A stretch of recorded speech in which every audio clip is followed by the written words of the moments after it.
ก็ตัวต่อไปจะมาหาสวิกตามสูงขอทางเนาะก็จะมีขั้วรวมเนาะขั้วรวมก็ถ้าสวิกเนี่ยมันก็จะรวมเป็นคนละสูตรกันถ้าสวิกที่โบเนี่ยเนาะขารวมมันก็ใส่เดียวกับสวิกแสงสว่างนี่เนาะใส่สวิกขาเดียวกันมันต่อห่วงมันด้านในฉะนั้นเขาก็จะมีขั้วรวม1ขั้ว FL คือขอทางเนาะเขาก็ต้องขั้วหาขั้วไฟขอทางต่อไป HL ตาตำเนาะก็ต้องขวดหาเนาะตาสูงเนาะแทงเส้นต้องการหานี่มีอยู่4เส้นสุดสายไฟนะเนาะถ้าเป็นสายไฟมันจะเป็นเส้นใหญ่เนื่องจากกระแสมันสูงเนาะดอกไฟมันกินไฟหลายสวิตช์นี้ก็ต้องปล่อยไฟให้ลงกาวเส้นโซนต้าด้านเขาต้องไปเบิ่งคือพิเศษถ้า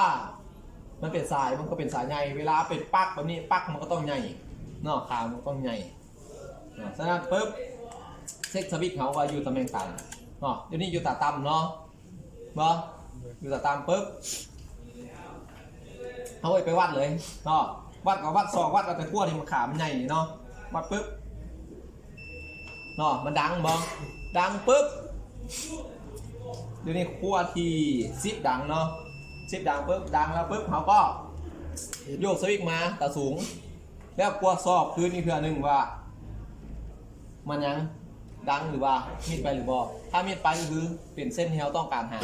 ถ้ายังดังอยู่ไอ้นั่นโบแมนต้องหาขั้วใหม่เนาะเดี๋ยวนี้ตาต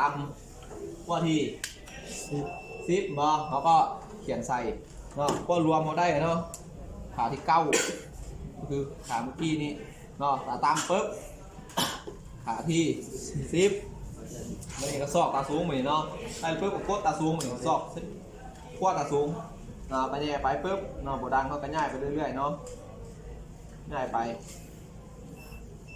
เนาะดังปุ๊บบ่เนาะขวดถึงนี่เนาะขาที่2เนาะมันจะโยกสวิตช์ตาไปตาตำบ่ปึ๊บมันต้องเหมาะเนาะถ้าเป็นตาสูงก็ทีนี้เขาจะได้ตาสูงขาที่2เขาเรือยังไงนี่ที่เขาต้องการหาเขาเรือ FL บ่ FL คือขอทางฉะนั้นขอทางการต่อเนื่องของขอทางเนาะเขามาเบิ่งเนาะ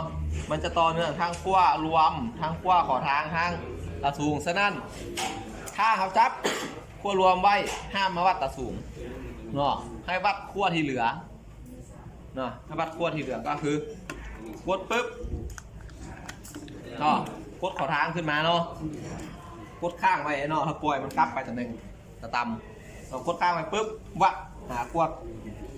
ต่อไปเนาะแต่ตาสูงบ่วัดเลยเนาะถ้าวัดตาสูงปุ๊บมันจะต่อเนาะตาสูงเขาได้เนาะขาย2ดูอย่างขาย2บ่ทับวัดขาย2มันจะต่อเนาะเพราะขั้วนี่มันคนละขั้วมันต้องมี4เส้นเนาะ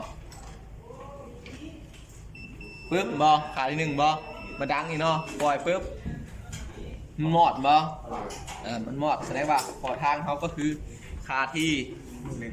1เนาะอันนี้เขาได้แล้ว